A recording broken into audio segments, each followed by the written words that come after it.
እኔም ቤተሰቦች ያለ ልጅ ያንተም ልጅ ያለ አባት ይቀራታል በዚህ ንግግር። አለበለዚያ ይቅርታ ጠይቀህ ቪዲዮውን ታጠፋታለህ። ካስፈለገ ከዚህ በኋላ ከነ ማስረጃ እያወጣሁ ማሳያለሁ ምን እንደምታደርግ ማለት ነው። ለየትኛውም ፈጣሪም ቤተክርስቲያንም ማስተባሰብ ለዩቲዩብ እንዴት እንደምትሸቃቀል አሳያለሁ። አየክ አይኔን ነካኸኝ፣ ቤተሰቦቼን ነካኸኝ። እዚህ ጋር አውርቼ የምጨርሰውም ነገር አይደለም። በቅርብ እንገናኛለን ቃል እገባልሃለሁ።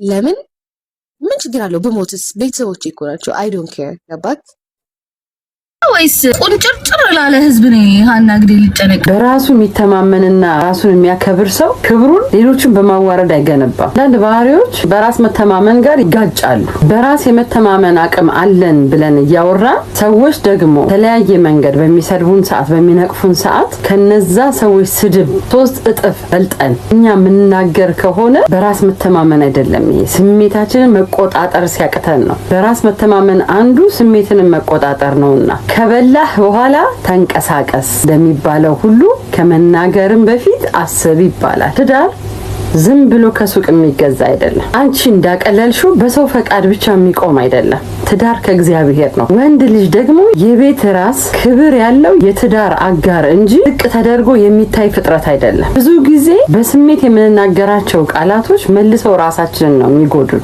በዚህም ደግሞ የአንደበት ጥንቃቄ ያስፈልገናል። ምላስ አጥንት የላትም አይደል? ግን አጥንት የመስበር ፓወር አላት። ዛሬ ላይ የሚሰማችሁ ትዕቢት ነገ የህይወት ጠባሳ ሊሆን ይችላልና የምንናገረው ንግግር ጥንቃቄ ብናደርግ መልካም ነው። ክብር ለሚገባው ክብር መስጠት የብልህነት መጀመሪያ ነው። ትዳርን በዚህ ልክ አትናቂ።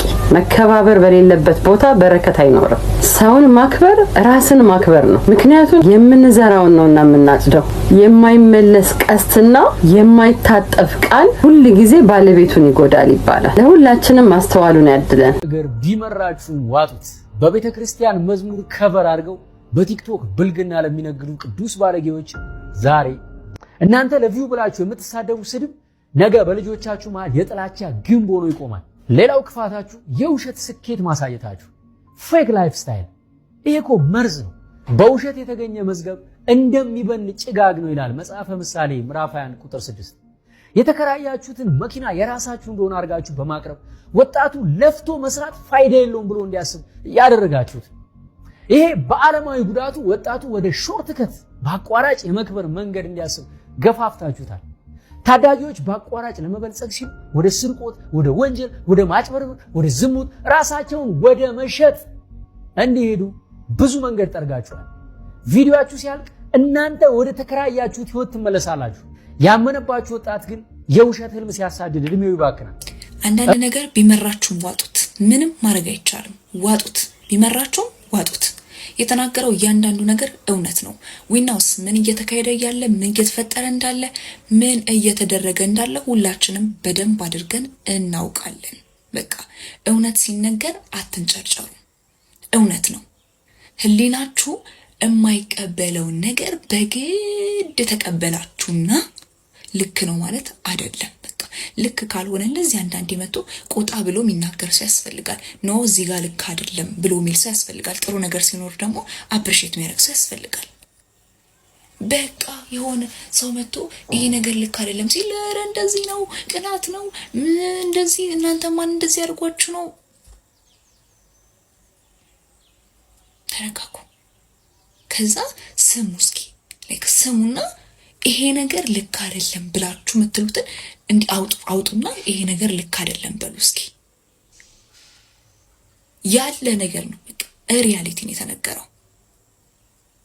ቆጣ ማለት ያስፈልጋል። አንዳንዴ አድበስብሶ ሸፋፍኖ ሁሉን ነገር አይቻልም። እንደዛ ማለፍ አያስፈልግም። በቃ ሁሉም ተስማምቶበታል ብሎ በሁሉም ነገር ሁሉም ህዝብ እንዲስማማ ማድረግ አያስፈልግም። ልክ ያልሆነ ነገር ላይ ቆም ማለት ያስፈልጋል። ኖ እዚህ ጋር እንደዚህ አይደለም፣ እንደዚህ እየተደረገ ነው፣ ይሄ ነገር ልክ አይደለም። እውነት ሲነገራችሁ አትንጨርጨሩ። እውነት ነው፣ ሪያሊቲ ነው። እዚህ ምድር ላይ ማንም ሰው ጻድቅ የለም። ማንም ሰው መተራረም መስተካከል ጥሩ ነው። ቤዝ ነው እዚህ ጋር ልክ አይደለሽም ይሄን በሉኝ፣ ኦኬ ሰማለሁ። ልክ ካልሆነ ኢትስ ኦኬ ሰማለሁ ምናምን።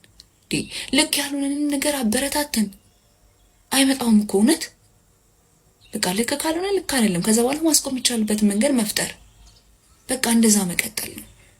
ትውልድ እኮ ኦኬ ልክ ነው እንዴ እንደዛ ነው እንዴ እያለ እኮ ነው የሚቀጥለው። ስህተት የሆነንም ነገር ቆም ብለን ማሰብ መቻል አለብን። ቆም ብለን ማሰብ መቻል አለብን። ካልሆነ ማለት ነው ቁልቁል ነው የምንወርደው።